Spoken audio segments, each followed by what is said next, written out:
Amigo do Legale, ótimo, estamos aqui novamente para um encontro, meio que em continuação ao encontro que nós já tivemos aí anteriormente, quando tratamos da estabilidade gestante. E hoje, com todo carinho e muito respeito, peço licença para entrar aí, eventualmente até mesmo no seio da família, onde você tem um tempinho para poder estudar, verificar aí algumas teses, não é? Ou mesmo no ambiente de trabalho, enfim, seja como for, peço licença para nós trabalharmos aqui junto do Legale e tratarmos então da estabilidade. Qual que nós vamos ver hoje? Hoje o encontro é para tratar da estabilidade do acidente de trabalho, não é? Naturalmente, não tenho a menor pretensão, nem mesmo expectativa, de exaurir o tema. Imagina, é um breve encontro, onde, com certeza, não é? E aí, com certeza mesmo, será muito interessante. Por quê? Porque eu vou trazer uma tese pronta. Então, nós vamos ver aí o direito material, não é? Vamos ver também direito material envolvendo o quê? A lei, não é? Naturalmente, 8.213, de 91, as súmulas, não é, do TST, que também regulam a matéria, e o melhor, no meu ponto de vista, o melhor que é o quê? É como o tribunal aplica, não é? E aí nós vamos ver a tese para o reclamante e para a reclamada, não é? Vamos então fazer um trabalho bacana, passando por esse tema que é relevantíssimo, e vejo que muito colega acaba perdendo porque pede errado, não é? O que demanda aí efeitos que podem até mesmo prejudicar o profissional, não é? Então, doutores, não é, doutoras, vamos aqui acompanhar esse trabalho porque vai ser muito relevante. E já fica aqui de largada o contato, não é? Já fica aqui também um breve aí relato do meu currículo, uma síntese e também os contatos, que eu acho bastante bacana, que o pessoal vem mesmo encaminhando e-mails e batendo papo, e é uma oportunidade de estreitarmos laços. Então, muito bom. E partindo aí, então, poxa, estabilidade, né? O que eu devo entender de estabilidade? Essa estabilidade é o quê? Perene? Não, não é. Não é mesmo. Ela é breve, é um momento, é um lapso, não é? Então, como que é essa estabilidade? Ela é provisória, exatamente, ela é provisória. E dentro deste período, então, está salvaguardado o quê? O trabalho desse empregado. E no caso aqui específico, que é o acidente de trabalho, está salvaguardado esse emprego quando? Quando ele retornar, não é? Que nós vamos ver bem com calma isso daí, quando ele retornar do afastamento lá do órgão previdenciário. Ah, ele vai ter um tempo. Que tempo? Um ano, não é? Que nós vamos ver direitinho tudo isso daí. Então, muito bom. Estabilidade, acidente de trabalho. Maravilha. Então, temos que ver o quê? Temos que ver quais são aí os requisitos, não é, que nos possibilitam pensar nesta estabilidade. Bom, bem passo a passo, como gosto de fazer, aqui é um encontro assim bastante acadêmico, não é? Então, nós vamos ver assim, passo a passo, que é para não ter dúvida. Não é corrida, não precisamos fazer nada correndo aqui, atropelando. Vamos bem devagar, porque há quem diga mesmo, né, que devagar é mais gostoso, né? Então vamos lá.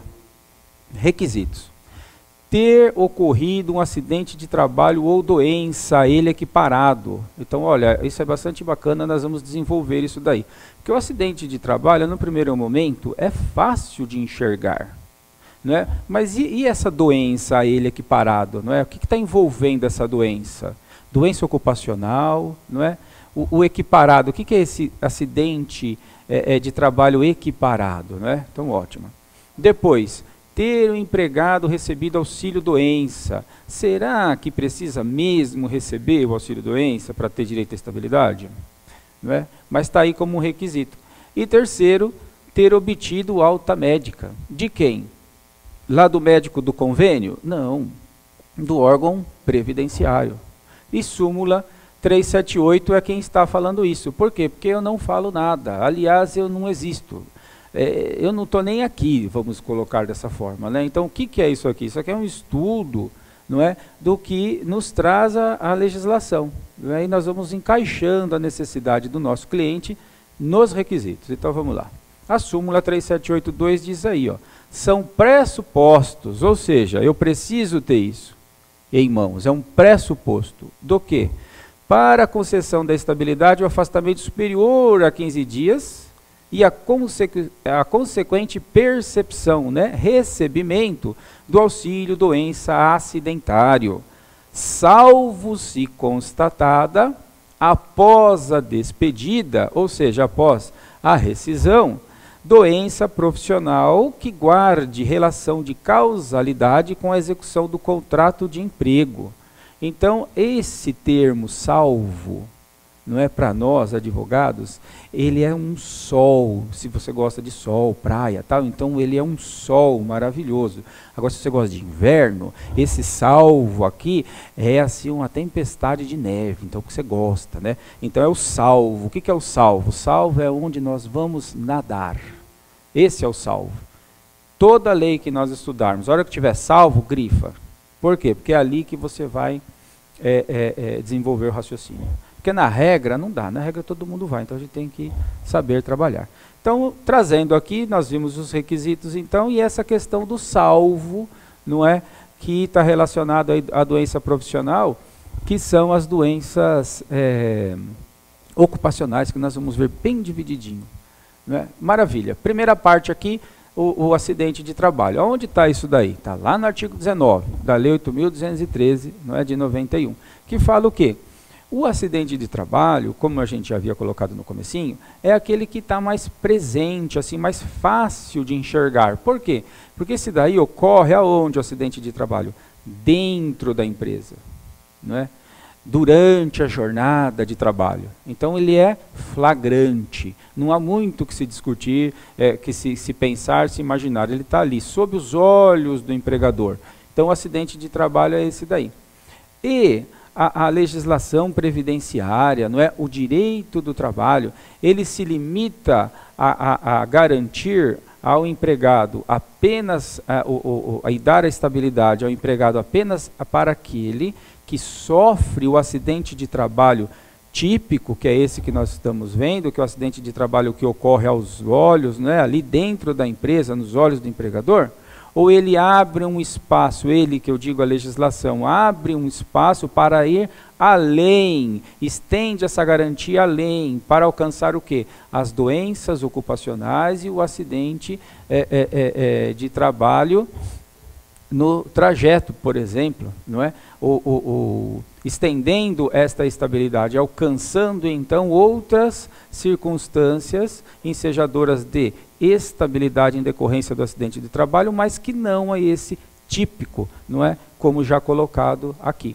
Então agora, virando aqui o slide, vem esse primeiro que nós já comentamos, que é o típico. O segundo, não é, abrindo então o atípico, é o que? São as doenças ocupacionais. Maravilha, então nós temos aí já fora do acidente típico, temos quem? O atípico. Qual que é? São as doenças ocupacionais. Mas o que é isso, doença ocupacional? A doença ocupacional, naturalmente, são doenças, não é, que decorre da ocupação, da atividade do empregado inserido no contexto da empresa. Emergindo dessa relação, doenças por conta da ocupação, por conta do trabalho, que são as doenças ocupacionais.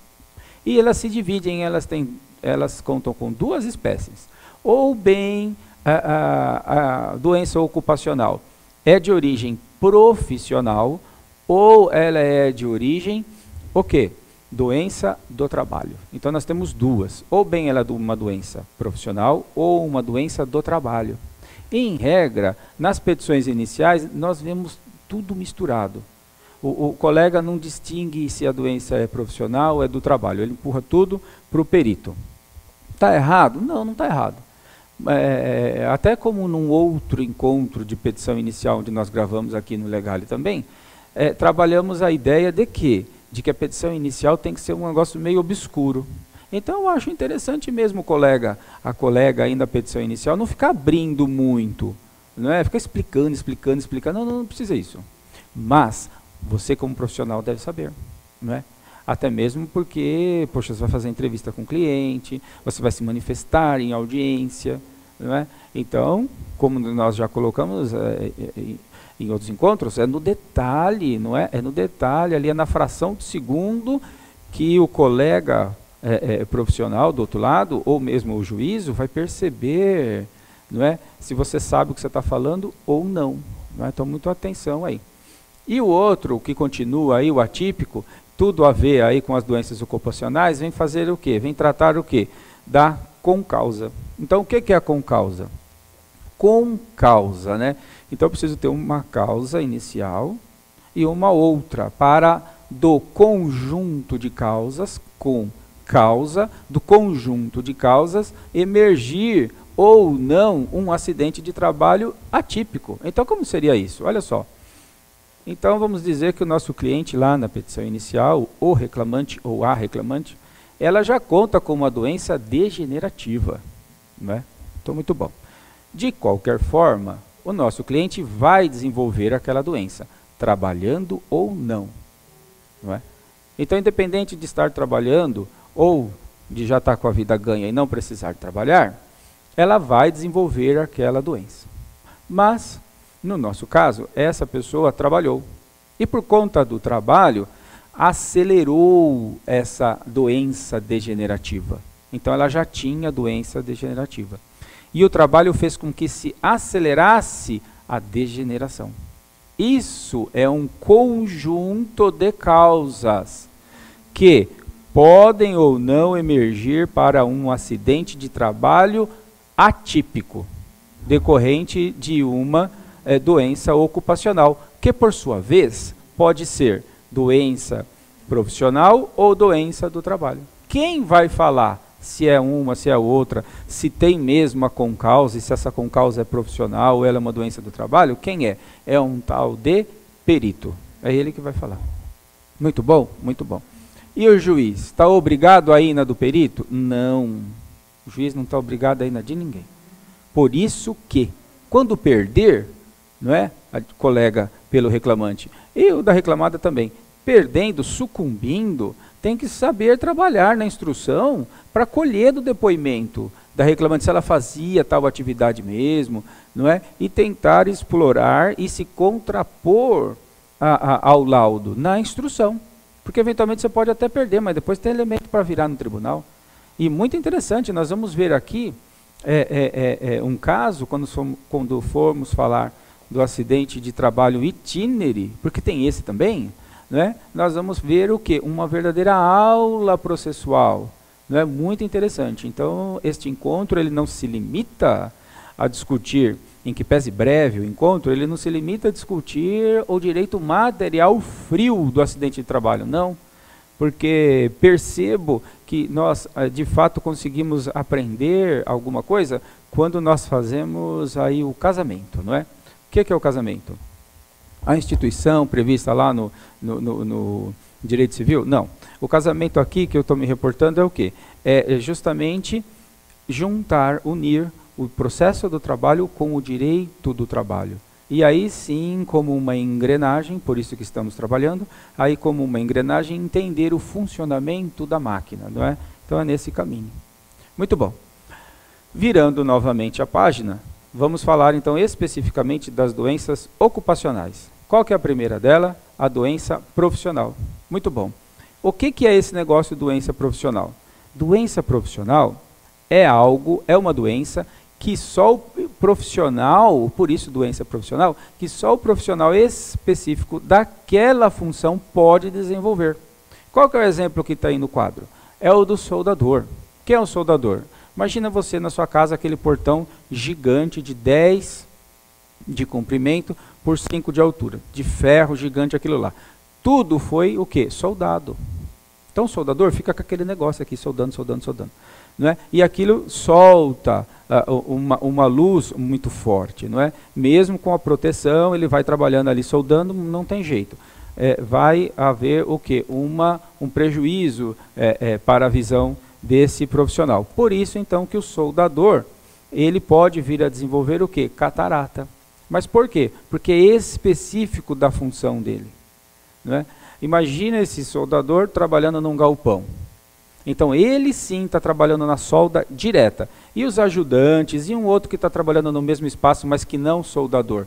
Ele pode desenvolver catarata por conta da solda? Esses outros não. Por quê? Porque só quem está diretamente ligado à atividade é que pode desenvolver a doença profissional. Outro exemplo, professor, olha nós aqui, professor. Está anotando, não aqui, no legal já não é mais GIS, mas tem aula por aí, por exemplo, faculdade, eu também dou aula em faculdade, lá é no GIS ainda. Então no GIS, você vai anotando lá na lousa, tal, a matéria, você está respirando aquilo lá, então é uma doença que pode emergir, não é? E essa doença seria o quê? Profissional. Por quê? Porque só o profissional que está ligado à atividade é que pode sofrer. O que é isso? Doença profissional. Olha que maravilha aqui um julgadinho. Então vamos lá. Direito do trabalho e processual do trabalho, recurso ordinário, estabilidade provisória, doença profissional, configuração. Ótimo.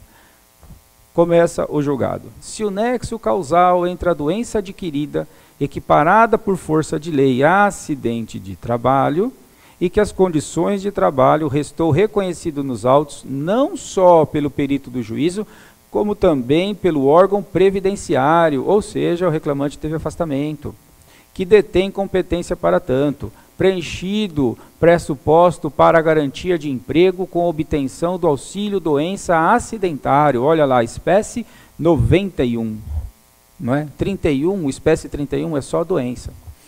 Fazendo jus a empregado a estabilidade o quê? Acidentária, prevista no 118, que é o que nós estamos vendo. Aplique-se a hipótese à parte final do item 2 da súmula que nós já vimos, ou seja, nexo causal entre a doença adquirida lá no trabalho, doença profissional, porque ele adquiriu diretamente da função. Essa é a doença profissional. Muito bom. Terminou? A doença profissional, sim. Qual que é a próxima das doenças ocupacionais? São duas, né? A profissional que nós vimos e essa daqui. Qual que é essa? Do trabalho. Então, o que é uma doença do trabalho? Aproveitando o mesmo exemplo do soldador. Se o soldador está trabalhando aqui diretamente, então só ele pode vir a sofrer uma doença profissional. E todos os outros que estão respirando a fuligem da solda, o barulho de mais equipamentos funcionando, não é? Ruídos, eventualmente peso que carrega, enfim, o outro contexto geral que incomoda, não é? Que alcança todos os profissionais que estão inseridos naquele galpão. Essa doença não vai ser profissional, porque a profissional é específica. Mas então que doença seria essa? Essa é a doença do trabalho. Não é? Por quê? Porque a doença do trabalho ela vai alcançar a coletividade de trabalhadores que estão naquele específico espaço de trabalho, desde que seja lá insalubre, não é? Naturalmente que traga os agentes nocivos à saúde. Então poderá emergir daí o que? Uma doença do trabalho. Bem tranquilo também. E um jogadinho. Olha lá, doença do trabalho, configuração. A primeira era profissional, essa do trabalho. Olha só. Comprovada através de perícia técnica que a moléstia que vitimou o empregado, causando-lhe perda de 25% de sua capacidade laborativa, foi agravada pelas condições de trabalho e riscos ergonômicos que envolviam a atividade por ele desempenhada em favor da empregadora. Configura-se a doença do trabalho equiparável ao acidente do trabalho. Ou seja, já houve aqui a configuração. E é por equiparação. Portanto, é uma doença, a doença do trabalho é uma doença que envolve o quê? Um acidente de trabalho atípico, uma doença ocupacional. Muito bom. Continuando. Eventual pré-existência da moléstia não impede o reconhecimento do direito à estabilidade, não é? Por doença ocupacional, tendo em vista que o artigo 20 da Lei 8.213 de 91 equipara acidente de trabalho à doença ocupacional, produzida ou apenas desencadeada pelo exercício do trabalho, peculiar à atividade, determinada atividade. Então, o que está falando aqui? Olha, só que maravilha, não é? equiparado ao acidente de trabalho, a doença ocupacional produzida. Então, a doença do trabalho foi que produziu, o empregado não tinha nada. Não é? Ele entrou ali, atestadinho ali no começo de admissão, tranquilo, não tinha nenhuma restrição. Mas o ambiente fez com que emergisse dali uma doença do trabalho. Então foi reconhecida. E aqui o tribunal ainda continuou e disse, ainda que assim não fosse, dele não ter nada e adquirir, poderia até mesmo já ter uma predisposição para, no caso aí, ó, ter perda de auditiva. E o contexto do local de trabalho ter aumentado, ter feito eclodir, não é? O avanço dessa doença. Então, tanto um quanto o outro já daria a doença, desde que, naturalmente, constatada pelo perito. Muito bom. E termino o julgado dessa forma. Desse modo, o desenvolvimento de atividade laborativa que contribui para o desencadeamento de doença do empregado, né, que é a concausa, gera para a empregadora o dever de suportar o pagamento de indenização acidentária em decorrência de conduta objetiva e subjetivamente culposa, em proporções condizentes com circunstâncias específicas do caso. Por que conduta culposa?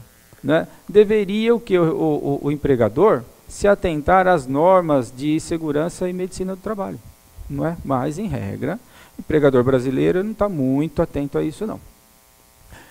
E ótimo, não é? Agora aqui um exemplo para a reclamada. Nós vimos até agora a doença profissional, né? E a doença do trabalho. As duas trazendo tese para a peça inicial e demonstrando o que é. E mais também para a reclamada, para o colega aí que defende, que eventualmente vai estar, num caso, defendendo a reclamada, quando nós estamos pela reclamada, para você conseguir entender e enxergar. Isso vai te permitir, sabe fazer o quê? Fazer uma apresentação de quesitos com profundidade, né? Saber abordar o perito. Nós não vamos lá, efetivamente, nesses casos, nós não vamos estar junto com o cliente, porque é pessoal, nós não podemos entrar, só vai lá efetivamente efetivamente a reclamante ou o reclamante. Né? Nós não funcionamos nesse caso, não podemos acompanhar como acompanhamos perícia de insalubridade, periculosidade. Né? O perito, o médico, vai atendê-lo lá no consultório, enfim, nós não vamos estar participando, mas nós temos como estar lá indiretamente. Como? Com uma peça de quesitos muito bem fundamentada. Né? Estuda aqui, colega, estuda aqui os julgados, que você vai perceber, vai ver como que se faz a pergunta, né? Como que se aborda. Muitas vezes se perde, porque não se faz a abordagem correta. Depois não consegue contrapor a argumentação do perito. Não é? Vamos ver então esse julgadinho aqui. Doença do trabalho, perícia não conclusiva, nexo causal não configurado, ou seja, o reclamante aqui perdeu. Olha só, de acordo com o entendimento emanado do laudo pericial, não houve conclusão efetiva de que o trabalho desenvolvido pela autora, em prol do reclamado, tenha contribuído para o surgimento da doença alegada na peça de ingresso. Ou seja, lá na petição inicial, o colega lá pelo reclamante chorou lá que ela tinha doença, aquilo lá, aquilo tudo, aquilo tal. Fez o exame, passou lá na perícia, nada se constatou. E termina. A reclamante não comprovou o nexo de causalidade entre as atividades realizadas no trabalho e a doença desenvolvida, sendo o ônus que lhe incumbia por ser fato constitutivo de seu direito. O ônus da prova, nós já vimos isso lá numa aula que nós gravamos de petição inicial. Não é? Então é muito importante o colega aí, a colega, a doutora, saber da distribuição do ônus da prova, para nós sabermos como nós temos que nos comportar, de quem que está com a batata quente na mão. Quem que está com o ônus da prova? Está comigo? Está com você? Está com a parte contrária? Com quem que está o ônus da prova? Não é? Então o advogado técnico tem que saber e não ficar esperando que o juiz vá distribuir o ônus da prova, porque aqui na trabalhista o juiz não vai distribuir nada. A única coisa que ele quer saber é de fazer acordo. Então nós é quem temos que ser técnicos. Muito bom. E aí a concausa, que nós já estamos falando dela e que vamos falar agora de uma forma mais detida, não é? Trazendo para vocês um julgado aqui muito interessante, demonstrando o andamento da coisa como ela ficou. Ou seja, aqui na concausa, nós temos que estar atento à seguinte situação. O que é isso, né, da concausa que eu já vinha comentando? A concausa, ela está intimamente ligada ao quê? A uma doença pré-existente, não é? Porque ela deriva, a concausa naturalmente, ela vai derivar de uma doença ocupacional, que já vimos pode ser profissional ou do trabalho. Então, muito bom. Então, vamos partir do contexto de que o empregado já tem uma doença degenerativa e por conta da ausência de condições de trabalho devidamente corretas, ou seja, a empresa reclamada deixou de atender às exigências, não é, do que? De segurança e medicina do trabalho, as NRs e tudo mais. Deixou de obedecer, então se agravou. Não é? É isso que nós temos que colocar na petição inicial. Não é? Nós não sabemos se ele é doente ou não, mas independente disso, há de se verificar que o ambiente lá do local de trabalho era nocivo. E por isso que o reclamante ficou doente. Inclusive aqui nós vamos trazer um modelo de como é interessante você pedir lá na petição inicial essa questão aqui. E dá para pedir um monte de coisa. Né? Pedir o que? Pede auxílio doença, pede tudo, pede estabilidade, pede pensão alimentícia. Dano moral, pede também. Por quê? Porque Deus, né, nós já vimos isso, porque Deus fez o advogado para quê? Para pedir. Então, colega, não meça esforço, peça. Né? Então, o que pedir? Muito bom. Continuando aqui, vamos ver, nós temos um julgado aqui, que é um verdadeiro passeio processual. Não é? É uma maravilha esse julgado aqui, olha só. Vamos lá. Exame pericial concluiu que as atividades desenvolvidas não foram a causa direta da doença que acometeu o empregado, já que esse se trata de mal degenerativo. Ou seja, o que o laudo pericial concluiu? Que o camarada, ele já tinha uma doença degenerativa. Ou seja, ele já ia sucumbir daquilo lá, daquela doença. Qual doença? Pouco importa. Ele já tinha uma doença e com ela ele ia para um tal de óbito. Ele nunca ia perder essa doença, ela é degenerativa. Ótimo. Continua. No entanto, o perito afirmou que os movimentos realizados contribuíram para o agravamento do quadro. Ou seja, o perito deixou um espacinho. Quem sabe ele deixou esse espacinho no laudo dele, porque o advogado do reclamante foi diligente e soube apresentar quesitos. Quem sabe, não é? Mas enfim, até agora nós vimos o que aqui nesse julgado? Que havia lá doença degenerativa. No entanto, olha que maravilha, no entanto, o perito afirmou que os movimentos realizados lá, enquanto o empregado trabalhava para a reclamada, contribuíram para o agravamento do quadro. Que quadro? Esse quadro da doença degenerativa. Ótimo. A sentença reconheceu o direito do trabalhador e condenou a Cargill Agrícola ao pagamento de indenização no valor de 20 mil. Muito bom. O que a primeiro grau fez? Condenou. A empresa recorreu ao Tribunal Regional do Trabalho da 15ª Região, Campinas aqui. E fez o quê? O TRT da 15ª reformou a sentença. Ou seja, tirou esse direito do empregado. Por conta do quê? Disso aqui, ó. Pois, olha lá, o TRT da 15ª. Pois concluiu que, como a perícia não demonstrou a existência de nexo causal, não se poderia reconhecer a natureza ocupacional da doença. Que essa daqui é a doença ocupacional que nós vimos, não é? Não se poderia reconhecer. E termina lá o desembargador da 15ª. Portanto, não há o dever de indenizar, mesmo existindo nexo concasual. Então, o que o TRT fez? Reconheceu que tem concausa, mas falou que não tem que pagar. E continua lá. Pois, em se tratando de doença degenerativa, não há que se falar em concausa. O que o TRT entendeu? Meu amigo, você já tem uma doença degenerativa? Tenho, ótimo, mas você trabalha num verdadeiro inferno, azar seu. É assim que pensa o desembargador da 15ª dessa turma. Então, você tem uma doença degenerativa? Tenho, então, meu amigo, azar. Você pode trabalhar no pior ambiente do mundo. com causa, para eles não existem. Muito bom. Como será que ficou isso daí? O que o advogado do reclamante fez? Que aqui fica meu cumprimento. Advogado de reclamante, de reclamada também. Advogado tem que ser o quê? Guerreiro. Guerreiro. O que esse advogado reclamante fez? Ele ganhou no primeiro grau, perdeu no TRT da 15ª, com aquela decisão brilhante dos desembargadores da 15ª, fica aqui até meu cumprimento. E depois o que ele fez? Esse advogado entrou com recurso de revista, levou o processo dele lá para o TST. E o que o TST fez? Olha só.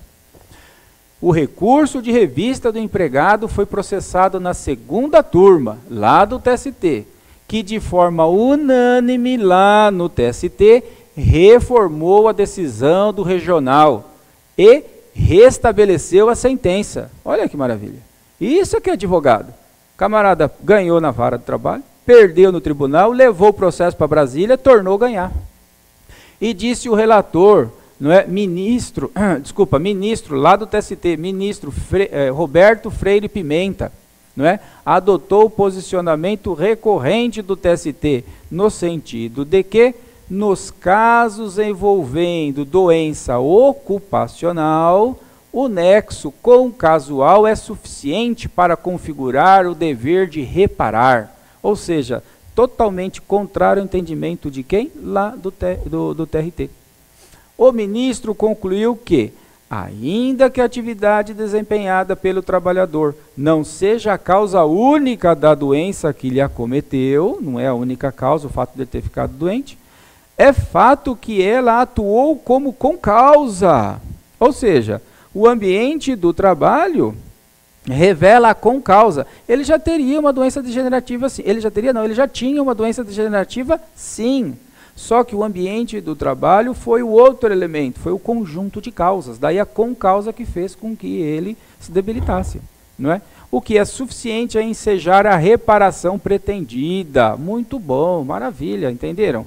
Bem passo a passo. Perdeu, ganhou na vara do trabalho, ganhou, o colega lá ganhou, o reclamante ganhou na vara do trabalho, a advogada reclamada entrou com recurso ordinário, virou a decisão, olha que bacana o advogado da reclamada trabalhando também, virou a decisão, o advogado reclamante pegou, levou para Brasília, TST, e tornou reformar agora o acórdão regional, restabelecendo a sentença.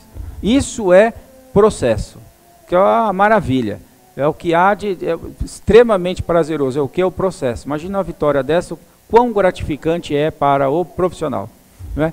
E junto aqui do direito material, nós estamos vendo, junto aqui do direito processual, de toda essa ordem processual que vimos, estamos vendo o direito material, que é o encontro, não é? É a estabilidade aí por conta de acidente do trabalho. Mais uma forma aí de acidente de trabalho que também é atípica. Qual que é? É a do trajeto.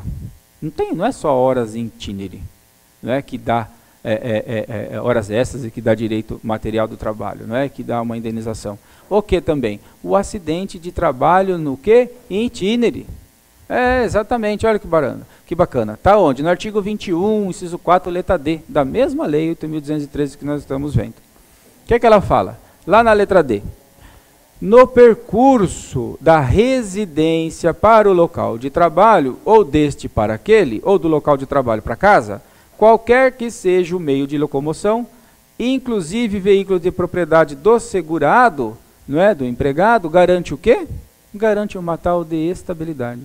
Olha que maravilha, não é? Qualquer que seja o meio de locomoção, transporte público, não é? O seu veículo, bicicleta, skate, enfim, patinete, qualquer que seja o veículo do que de locomoção, está garantido o quê?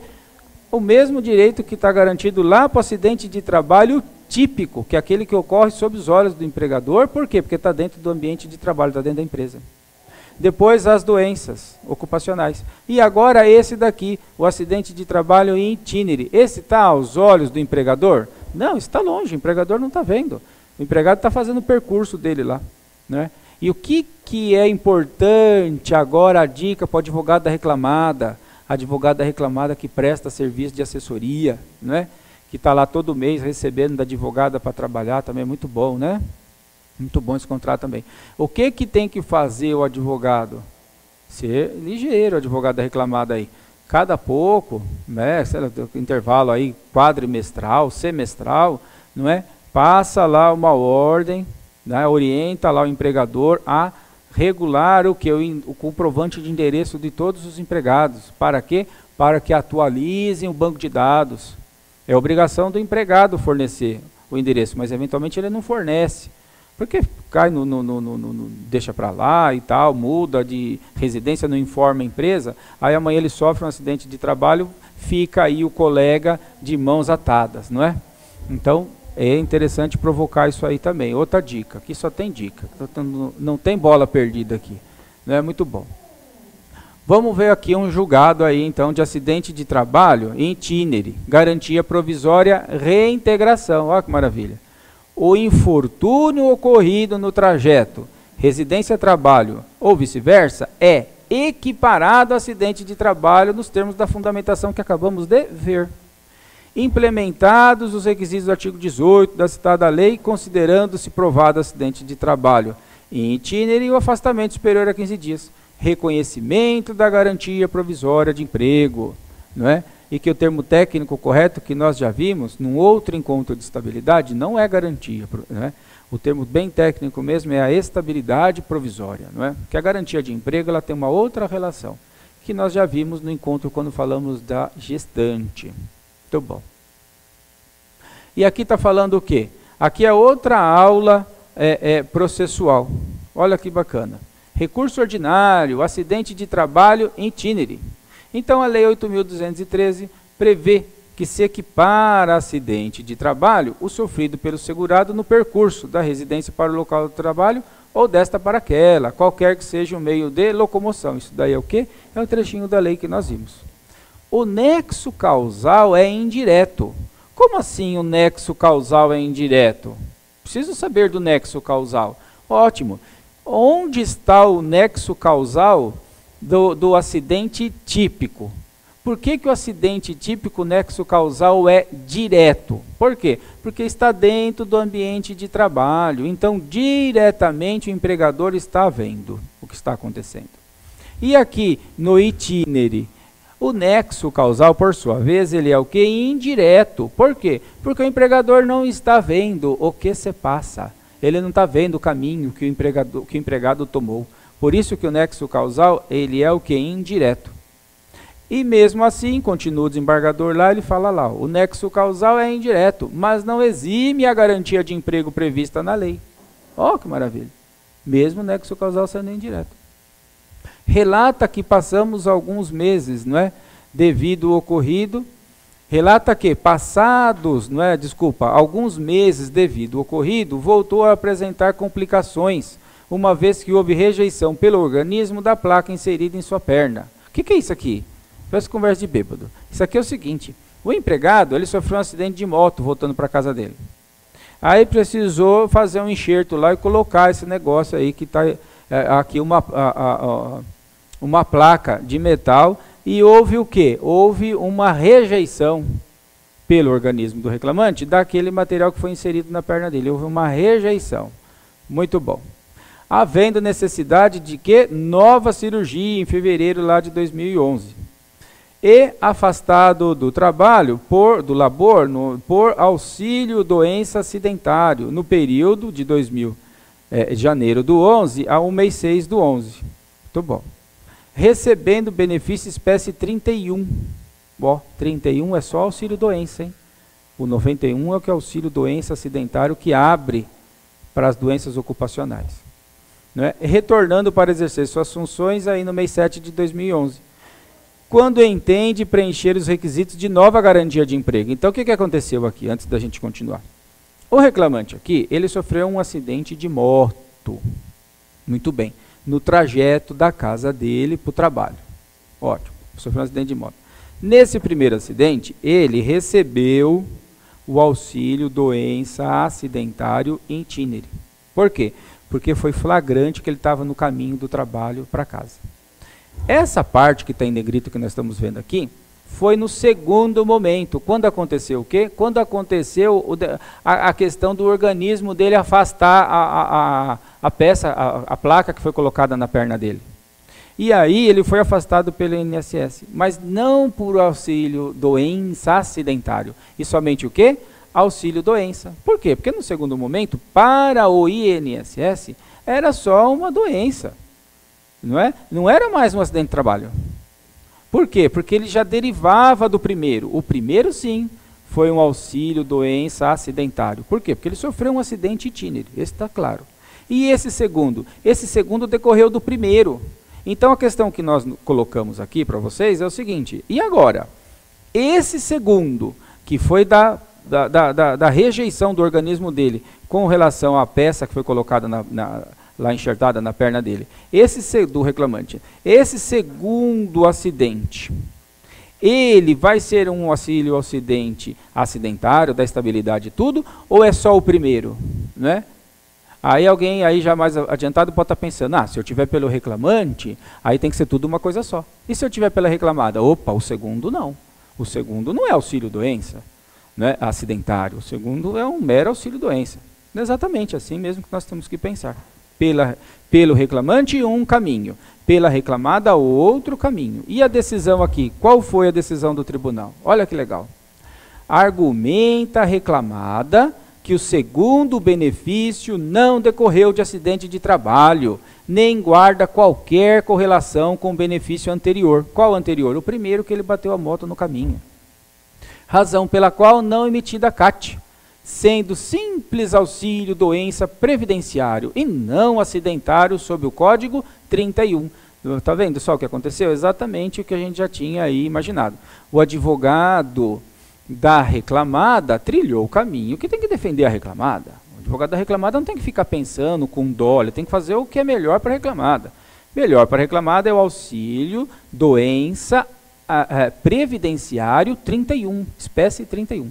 E o advogado do reclamante já tem que ter o raciocínio dele lá. Não, esse segundo acidente, a rejeição do organismo, decorre do primeiro. Se o primeiro foi acidente de trabalho, doença, né, acidentária, então o segundo também é.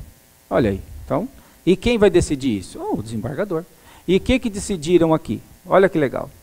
Verifica, agora já é o desembargador falando. Verifico que a premissa para análise desse ponto em especial é a caracterização ou não do segundo afastamento como mera extensão do primeiro.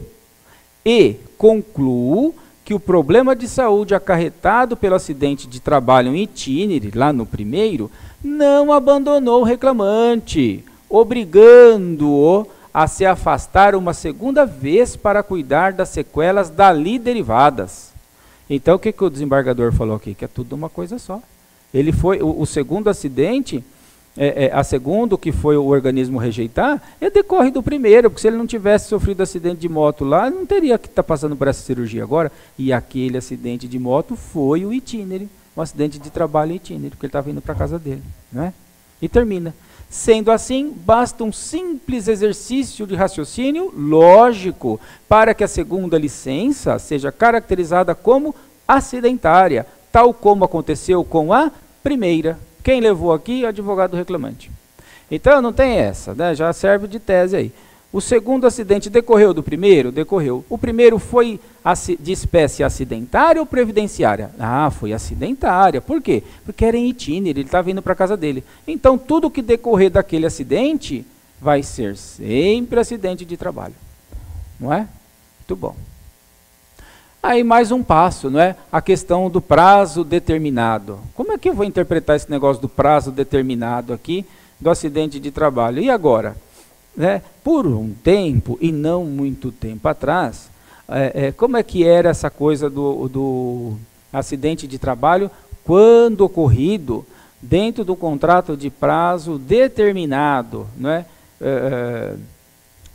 Emprego aí, aviso prévio, ou contrato de experiência, ou quando a atividade da empresa justifica a contratação pré-determinada, como é que ficava isso daí? O empregado que sofria um acidente não estava amparado. Por quê? Porque se presumia o término do contrato de trabalho. Simples assim. E hoje? Hoje mudou. Opa, hoje nós temos a súmula 378, inciso 3. O que ela fala? O empregado submetido a contrato de trabalho por tempo determinado goza de garantia provisória de emprego decorrente de acidente de trabalho, prevista onde? No artigo 118 da Lei 8.213. Vamos ver hoje, inclusive, até mesmo a discussão da constitucionalidade ou não do artigo 118, porque a lei é de 91, então precisa ver isso aí, nós vamos ver também. Tudo com calma, né? Porque não precisa pressa. Então, continuando aqui. Estabilidade provisória, acidente de trabalho, contrato a prazo determinado, não é? Empregado que sofre acidente de trabalho no curso de contrato a prazo determinado faz jus à garantia de emprego nos termos do artigo 18 e tudo que nós já vimos, inclusive da súmula que a gente acabou de ver. Então isso aí está tranquilo, pacificado. Está no curso de trabalho, está no curso do contrato de trabalho, está no curso, pouco importa se determinado, indeterminado, não importa. O que tem de interessante? Isso aqui, ó, súmula 371. Aqui surge uma discussão e eu já vi colega confundir isso que dá dó. Pedir errado, tomar pau, prometer coisa para o empregado e depois não conseguir e fica difícil para arredondar, né? Então presta atenção que é simples, mas não é tão simples assim. O que a súmula 371 está falando? Ela está falando de aviso prévio indenizado e aí ela passa pelo auxílio doença. E aí, se é aviso prévio, é contrato determinado. Se é auxílio doença, quem sabe esse auxílio doença pode ser acidentário e então eu consigo uma estabilidade, né? Então, por isso que é interessante. Eu tenho que saber quando esse auxílio doença é acidentário e, portanto, me dá estabilidade, e quando ele é meramente previdenciário e não me dá essa estabilidade. Quando ele é previdenciário, 31, espécie 31. E quando ele é acidentário, espécie 91. Tá? Mas isso é na esfera o que é administrativa. Aonde? Lá no INSS. Então lá, meus caros, lá no INSS eles colocam lá, não, aqui é o 31, aqui é o 91, aqui... Ótimo, lá eles fazem o que eles querem. Agora, quem reforma o ato administrativo? Não é? É um tal de Poder Judiciário. Esse que nós gostamos de estar lá pedindo. Então, se bater na tua porta lá, advogado do reclamante, colega aí, se bater lá o reclamante, eu fiquei afastado, está aqui meu auxílio, tá, não sei o que, você olha lá, 31, você fala, ih, meu amigo, aqui você dançou, aqui você não tem estabilidade, a espécie 31 não dá estabilidade. Calma, vamos entrar com a petição inicial, fazer o pedidinho, deixa o perito falar. E se o perito falar que tem com causa, e dá 91? Porque é uma doença profissional, uma doença do trabalho, uma doença ocupacional. Então, calma. Nós temos que julgar sempre a nosso favor, desde que, né, imbuído aí do princípio da razoabilidade. Então, deixa falar, deixa a perícia falar. Não tem que nós, advogado reclamante, ir afastando, né? Então, calma. Né? Vamos trabalhar aqui, então. E para aproveitar o gancho, o advogado, então, da reclamada tem que fazer o quê? Se apegar com unhas e dentes no auxílio previdenciário e falar que, ó, excelência, imagina que o perito lá do INSS, que é alguém que estudou mais do que o perito do INSS, se o próprio INSS falou que é 31, portanto é auxílio doença, só é auxílio doença previdenciário. E esse dá estabilidade? Não, nunca, jamais, em momento algum. Mas tem que ir lá brigar em juízo para ver o que consegue fazer, né? Então vamos dar uma estudadinha aqui na súmula 371 do TST, que fala o quê? Aviso prévio indenizado, efeitos, superveniência de auxílio doença no curso deste aviso prévio. Então contrato de trabalho o quê? Determinado. O que fala? A projeção do contrato de trabalho para o futuro pela concessão do aviso prévio indenizado tem efeitos limitados às vantagens econômicas obtidas no período de pré-aviso, dentro desse período de pré-aviso. Inclusive com a lei projetando 3 dias para cada ano. Ou seja, salários, reflexos e verbas rescisórias. Muito bem. No caso de concessão de auxílio-doença no curso do aviso prévio, todavia, só se concretizam os efeitos da dispensa depois de expirado o quê? O benefício previdenciário. Então, a súmula 371, quando ela fala, não é? Quando ela trata do auxílio-doença, que auxílio-doença que ela está tratando? Do 31. Por quê? Porque no final da redação fala do benefício previdenciário, ou seja, do auxílio doença previdenciário, espécie 31. Esse daí dá estabilidade? Não. Mas aconteceu esse auxílio, foi concedido esse auxílio doença previdenciário 31 durante o aviso prévio. Ótimo. E o contrato fica suspenso. Acabou o contrato? Não. Está suspenso. Por quê? Porque ele está esperando acabar, ter alta lá o auxílio, o empregado que teve auxílio doença. Teve alta? Teve. Quanto? 8 meses lá na frente. Ótimo. E agora? Agora vai se operar a rescisão do contrato de trabalho. Mas escuta, e a estabilidade? Esse você não tem. Por quê? Porque esse é previdenciário. É isso que a súmula está falando, não é? É claro que lendo isso daqui, você não vai entender de uma vez, porque é truncada a redação. Então fica meio complexo de você entender da primeira vez. Mas então, garanto, não tem auxílio previdenciário, não vai dar estabilidade. E olha só o jogadinho, olha que bacana. Extinção do contrato de trabalho, suspensão contratual, que foi o que eu havia dito, aí o contrato fica suspenso. Concessão de benefício previdenciário, não é acidentário, não é doença ocupacional, é uma doença comum, não é? Então, concessão de benefício previdenciário no curso do aviso prévio indenizado, não é? Indenizado, maravilha. Se o empregado não é detentor de estabilidade ou garantia provisória, porque é previdenciário o afastamento, descabe a sua reintegração no emprego. E continua. A concessão de benefício previdenciário, auxílio doença, no curso do aviso prévio indenizado, apenas implica a prorrogação do rompimento contratual para o dia imediatamente posterior ao término do período de suspensão contratual, ou seja, quando acabar o aviso, mantendo-se, no entanto, íntegra a intenção da reclamada em não manter o contrato de trabalho. Aplica a súmula 371, que é isso que nós estamos falando. Recurso da reclamada que se dá provimento no aspecto. Olha só que maravilha. Recurso da reclamada que se dá provimento, ou seja, quem ganhou a estabilidade lá no primeiro grau, na vara do trabalho? A estabilidade quem ganhou foi o advogado do reclamante. E o advogado do reclamante ganhou estabilidade, sabe com o quê? Com o auxílio previdenciário. Então está errado. Lógico que está errado. O auxílio previdenciário não dá estabilidade. Mas ele ganhou em primeiro grau. A advogada reclamada fez o quê? RO e mostrou para o juiz excelências. Né? Imagina até a sustentação oral do colega lá da reclamada no tribunal. Nobres desembargadores, estamos diante de um caso aqui de auxílio previdenciário e não auxílio acidentário. Portanto, o auxílio previdenciário, ele não dá estabilidade, a qual equivocadamente o juízo de primeiro grau acabou entendendo que havia. Né? Então, vossas excelências hão de perceber que o caso dos autos revela o quê? Um auxílio de ordem previdenciária. Requer, excelência, seja aplicada aqui a súmula 371 do TST. Por quê? Porque por tudo que nós já vimos, explica, então ótimo. Não é?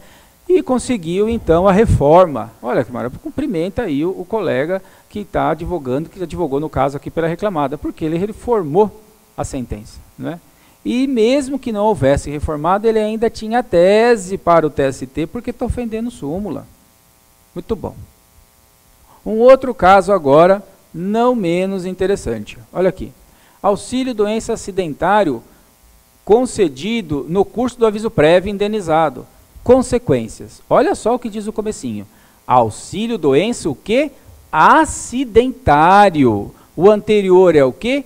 Previdenciário. Completamente, situações completamente distintas. Não é? Então aqui, ó, auxílio doença acidentário concedido no curso do aviso prévio. E agora, tem estabilidade ou não? Eu acho que tem, porque é acidentário. Mas vamos ver. 1. No caso em exame, a dispensa da parte autora ocorreu em 28/12/12. Não é? Olha, quase no Réveillon.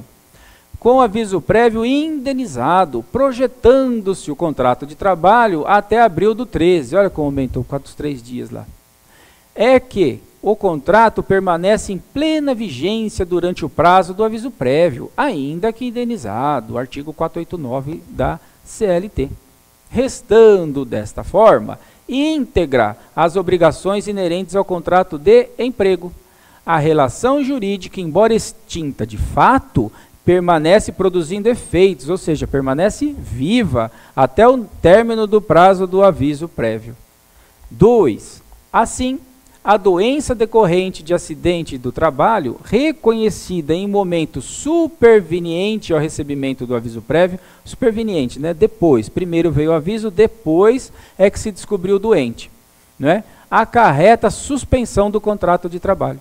É nesse sentido a interpretação contida na súmula 371 do TST, privilegiando a continuidade do contrato de trabalho e seus efeitos. E o item 3. Nula, portanto, a dispensa, que se revelou obstativa à aquisição do direito à estabilidade nos termos do artigo 118. Então, o que aconteceu aqui? Esse exemplo é diferente do anterior. No anterior, o auxílio concedido no aviso prévio indenizado era previdenciário, não tem estabilidade. E aqui? Aqui é acidentário, é outra espécie. Se o auxílio doença é acidentário, por conta de uma doença ocupacional, tem estabilidade, mesmo no aviso prévio? Mesmo no aviso prévio. Por quê? Porque contrata a termo. Também tranquilo também.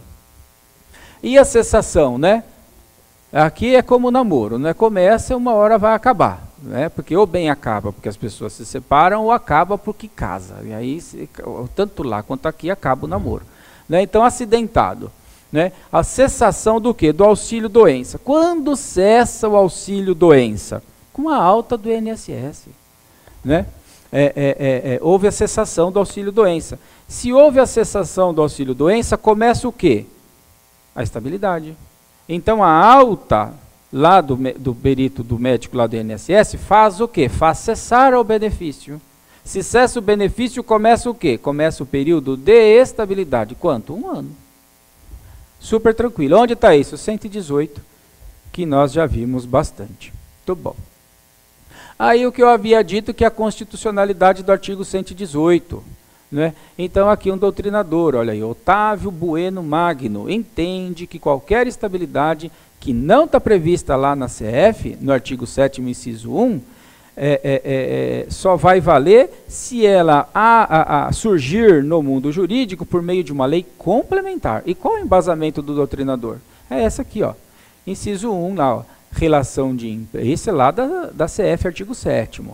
Né? Inciso 1, relação de emprego protegido contra despedida arbitrária ou sem justa causa, nos termos de lei complementar, que prevê indenização compensatória dentre outros direitos. Portanto, o doutrinador, e não só ele, vários, entende o quê? Que estabilidade só pode ser criada por meio do quê? De uma lei complementar. Mas e na prática? Né? Então, esse é o entendimento sob a ótica dele, correto? Perfeito. Mas e na prática? Como que fica aí o artigo 118 da Lei 8.213 de 91? Veja, CF 88, essa lei veio em 91. A CF em 88 falava que tinha que ser lei complementar. E a Lei 8.213 é complementar? Não. Mas ela trouxe a estabilidade do acidentário? Do acidente de trabalho? Do acidentado? Trouxe. Mas e agora, ela é constitucional ou inconstitucional? Esse doutrinador, e muita gente, entende que é inconstitucional. Por quê? Porque tal estabilidade deveria vir ao mundo jurídico pelas mãos de uma lei complementar, e não pela lei ordinária como é 8.213. Né? Mas e aí? Mas a aplicação passa por cima disso e garante sim o direito. Né? Tem até aqui a súmula, o inciso 1 da súmula 378, fala lá, ó, é constitucional o artigo 118 da lei, que assegura o direito à estabilidade provisória por período de 12 meses após a cessação do auxílio-doença ao empregado acidentado. Então, está aí meio que resolvido, aí, pacificado. Agora, colocar aqui para vocês, trazer para vocês o quê? Como eu peço o auxílio-doença na minha petição inicial. Né? E faço de forma a qual já comentei naquele outro encontro que nós tivemos de petição inicial. Não é? lá onde falei bastante de ônus da prova, e de uma forma assim, para você estar fazendo seu pedido na inicial, para não fazer um pedidão de 10 laudas para pedir auxílio doença, né? Então olha só como eu coloquei aqui o título, né? Então era o item 8º daquela peça inicial que eu tirei isso daqui. Ficou assim, ó. Da doença ocupacional, tá vendo? Eu já falei da doença ocupacional. Então ali, na doença ocupacional, está o que por trás? Quando você lê doença ocupacional, o que está escrito atrás? Está escrito doença profissional, doença do trabalho. Então eu, na inicial, não tenho que ficar falando, fica quietinho. Inicial é penumbra. Inicial é um negócio que você não entende muito bem o que está escrito lá. Essa inicial é boa. Então, olha só. Da doença ocupacional, o colega que vai impugnar, ele que se vira. E eu só vim trazer problemas aqui. Esse é o advogado inicial bom, né? Da doença ocupacional, da reintegração / indenização. Por quê? Para deixar claro que eu não estou perseguindo a indenização. Por quê? Porque o processo do trabalho garante o trabalho ou garante o dinheiro? Lá no nosso encontro de estabilidade gestante, isso aí ficou muito bem claro, não é? Com julgados, com lei e com tudo mais. O processo do trabalho garante o quê? O emprego, não a indenização, não é? Que mais que eu falo lá, já logo no título? E da realização de perícia médica. Então veja, no título eu já coloquei tudo. Olha só. Da doença ocupacional, da reintegração ou indenização e da realização de perícia médica, ponto. E começo lá, ó. O reclamante, quando da admissão, gozava de perfeitas condições de saúde. Tanto é verdade que ao realizar o exame admissional, foi considerado apto para o exercício da função para o qual foi contratado e desempenhou por longos 15 anos. Olha que bacana. Então já no primeiro parágrafo eu falei, excelência, o reclamante, ele foi admitido, ele estava inteirinho. Olha o caco que ele saiu de lá. Trabalhou 15 anos lá, acabaram com a vida dele. É isso aí que a gente conta na inicial. Continuando. Ocorre que, no exercício de suas atividades laborais, trabalhava arrastando caixas com 150 a 200 quilos, sozinho, para descarregar o caminhão contendo até 15 caixas de para-brisa, 15 para-brisas dentro de cada caixa. Então, olha só, não entra muito em detalhe. Só fala que ele começou bem, trabalhava carregando o mundo nas costas e vai já para a conclusão aí, ó, rapidinho. Incomodado e com fortes dores, o reclamante naturalmente, em decorrência de esforços repetitivos, acabou consultando médico especializado, o qual atestou que o reclamante é portador de Ler-Dort, tendinite, sei lá, alguma coisa que está no atestado, você bota lá. Sem ficar falando muito. Quem explica muito se perde, não é? E continuando.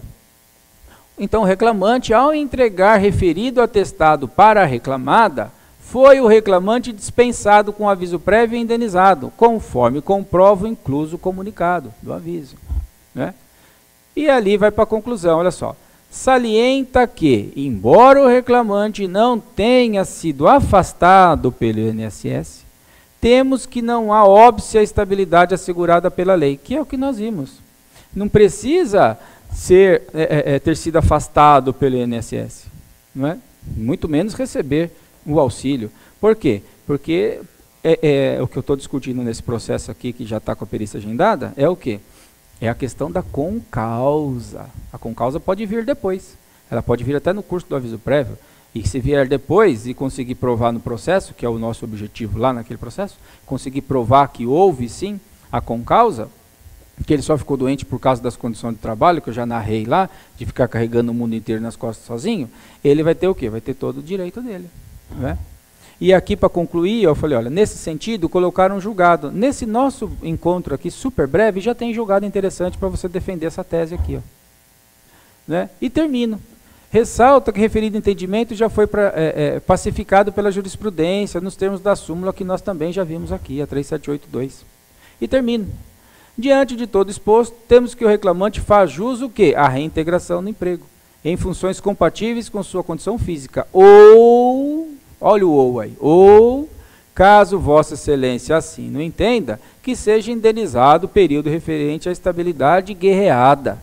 Então, não estou pedindo, Excelência, eu quero dinheiro. Não quero dinheiro. Eu quero a reintegração. Ah, não dá? Não dá, indeniza. Pronto. Esse é o pedido correto. Né? Então, esse aí é uma tese para você colocar na sua petição inicial, para você pedir o quê?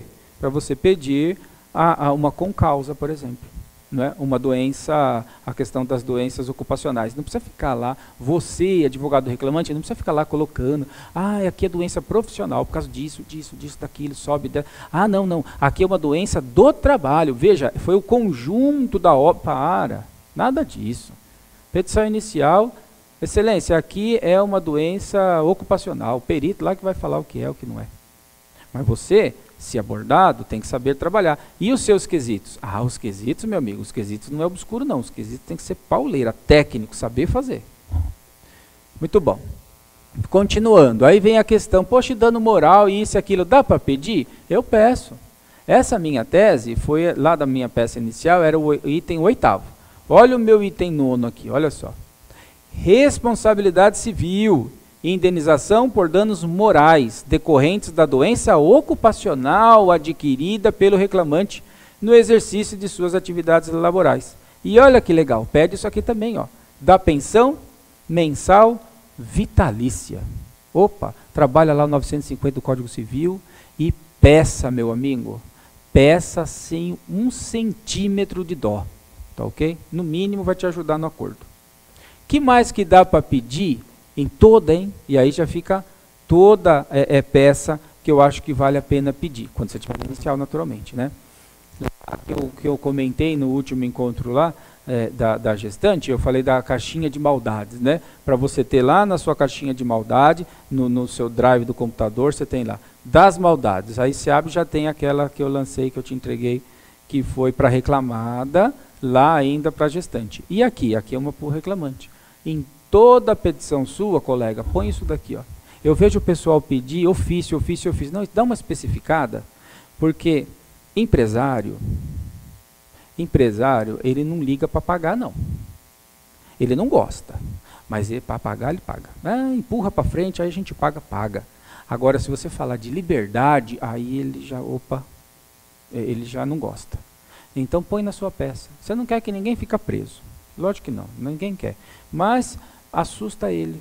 Olha que legal. Da expedição de ofícios, né? Tese para inicial. Como a reclamada não procedeu com a regular obrigação no tocante à segurança do trabalho, você pode pôr lá, a medicina e segurança do trabalho, né? O que, a nosso sentir, acarretou na doença profissional, ou você pode pôr na doença do trabalho, ou então naquela adquirida lá no âmbito, no contexto do trabalho, que acometeu o reclamante, dentre outras irregularidades passíveis de penalidade administrativa. Ou seja, você narra de forma curta e breve o que você entende que está errado ali na conduta da reclamada. Esse exemplo é específico num caso de acidente de trabalho, de doença do trabalho, não é? E continua.